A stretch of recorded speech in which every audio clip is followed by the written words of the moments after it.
ओ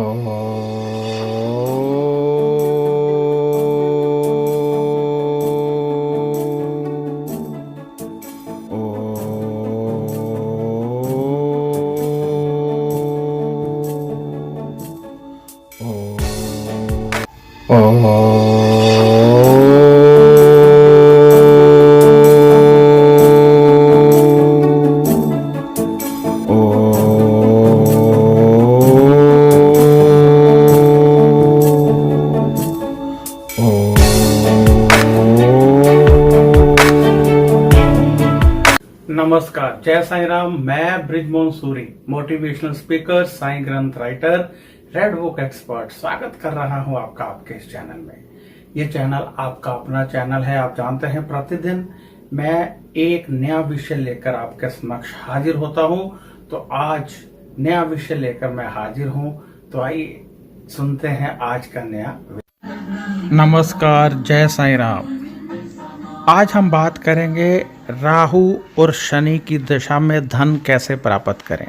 क्या आप जानते हैं कि राहु और शनि की दशा में आपको बहुत अधिक धन की प्राप्ति भी हो सकती है। बहुत सारे लोग बस इतना ही जानते हैं कि राहु, शनि या केतु की दशा आ गई तो नुकसान ही होगा। वह नहीं जानते हैं कि इन दशाओं में धन की प्राप्ति भी हो सकती है। जी हाँ, जैसे राहु अच्छी दशा में हो, उच्च का हो तो बहुत लाभ देता है। छठे घर में हो तो बहुत धन की वर्षा करता है। वहीं शनि यदि उच्च के हों तो बहुत लाभ देते हैं। 9th हाउस में बैठकर कहीं शुभ संकेत दे रहे हों तो बहुत अधिक धन की प्राप्ति होती है। परंतु जरूरी होता है कि ये दोनों ग्रह अपने आप में उच्च के हों।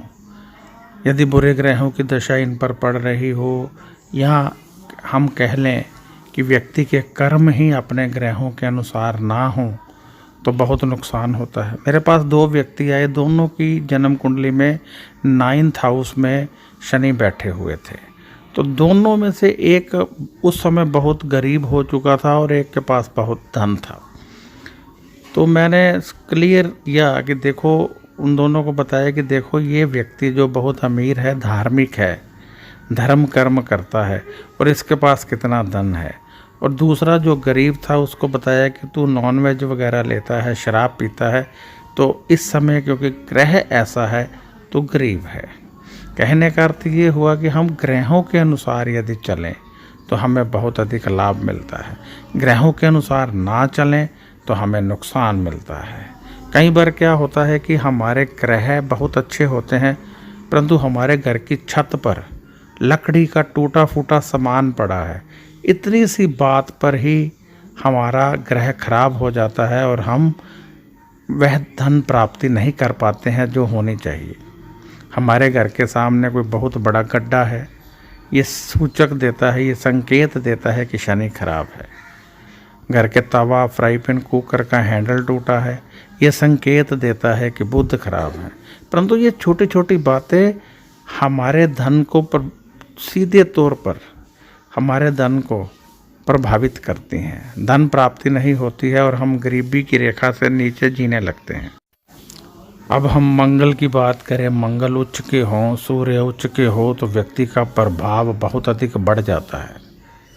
चौथे घर में कहीं चंद्रमा बैठे हों, 10वें घर में बृहस्पति बैठे हों तो व्यक्ति को राजयोग बन जाता है। परंतु बीच में कहीं राहु की दशा आ जाए या राहु की दृष्टि पड़ जाए तो व्यक्ति गरीबी की रेखा से नीचे जीने लगता है। ऐसे में ना तो चंद्रमा का उपाय करना है, ना बृहस्पति का करना है, राहु का करना पड़ेगा। अब राहु की दशा भी नहीं है फिर भी राहु का उपाय करना पड़ेगा, तभी जाकर लाभ मिलेगा। अब किसी व्यक्ति पर उच्च के बृहस्पति हैं जो बहुत धन देने वाले हैं, परंतु उन पर दृष्टि शनि की है तो नुकसान हो रहा है, राहु की है तो चंडाल योग बन रहा है। अब हम राहु या शनि का उपाय करेंगे। आम एस्ट्रोलॉजर इस बात को समझ नहीं पाएंगे। वो कहेंगे जब बृहस्पति चल रहा है तो शनि या राहु का उपाय क्यों किया जा रहा है? इसलिए किया जा रहा है कि दूर से, दृष्टि से वह मुख्य ग्रह को तंग कर रहा है और मुख्य ग्रह को अकेला जब छोड़ेंगे तभी वह लाभ देगा। तो इस तरह हम राहु और शनि की दशा में बहुत धन प्राप्ति कर सकते हैं। बहुत सारे लोग कहते हैं कि उन्हें इन दशाओं में धन प्राप्ति नहीं हुई, तो अपनी जन्म कुंडली किसी योग्य ज्योतिषाचार्य को दिखाइए। जब आपकी जन्म कुंडली कोई योग्य ज्योतिषाचार्य देख लेंगे तभी वह निर्णय कर पाएंगे कि कौन सा उपाय करना है। जन्म कुंडली आप हमारे संस्थान से में भी दिखा सकते हैं, मिलकर नहीं, ऑनलाइन हम देखते हैं तो आपको पूर्ण जानकारी दी जाती है। जन्म कुंडली दिखाने का जो तरीका है वो बहुत गहन होना चाहिए, अच्छे ढंग से जन्म कुंडली देखी जानी चाहिए। जब हम सड़क छाप ज्योतिषियों को जन्म कुंडली दिखाते हैं तो हमें प्राप्ति नहीं होती है। इसलिए जब भी जन्म कुंडली दिखाएं किसी योग्य ज्योतिषाचार्य को ही दिखाएं, क्योंकि जन्म कुंडली में आपकी सफलता का राज छुपा हुआ है। अब मैं यहाँ आपसे इजाज़त चाहूँगा। यदि आपको कोई समस्या है जन्म कुंडली से रिलेटेड नहीं है तो आप व्हाट्सएप कर सकते हैं, उसका जवाब आपको 3-4 दिन में मिल जाएगा। यदि आप जन्म कुंडली से रिलेटेड कोई समस्या बताएंगे तो आपको जन्म कुंडली दिखानी पड़ेगी। जन्म कुंडली दिखाने की फ़ीस 700 रुपये होती है, जो हम परमार्थ के कार्यों में इस्तेमाल करते हैं। 700 रुपया आपसे लेते हैं तो हम सेवा भाव में लोगों में भी इस्तेमाल करते हैं। तो ये जन्म कुंडली यदि आपने दिखानी है वो भी आपको व्हाट्सएप पर ही भेजनी पड़ेगी। जवाब उसका आपकी जन्म कुंडली के अनुसार मिलेगा। साधारण जन्म कुंडली है तो 3-4 दिन में मिल जाएगा। यदि कोई योग है, कोई प्रॉब्लम है कुंडली में तो समय लग जाता है, क्योंकि हम आम एस्ट्रोलॉजर की तरह नहीं देखते हैं कि महादशा अंतरदशा देखी और उसी समय बता दिया लाभ हो ना हो। हम उसकी पूरी स्टडी करते हैं, इसमें कौन कौन सा योग है, कैसे योग बनेगा, कैसे लाभ होगा। यदि हमें योग मिल जाए तो उसमें फिर टाइम लगता है, इसलिए समय ज़रूर दिया कीजिए जहाँ भी एस्ट्रोलॉजर को आप जन्म कुंडली दिखाते हैं। हाँ, लाभ आपको अवश्य होगा, ज़िंदगी आपकी बदल जाएगी, ये बात पक्की है। तो आप यदि जन्म कुंडली दिखाना चाहते हैं तो आप जन्म कुंडली दिखा सकते हैं। यदि आप कोई सवाल पूछना चाहते हैं पूछ सकते हैं।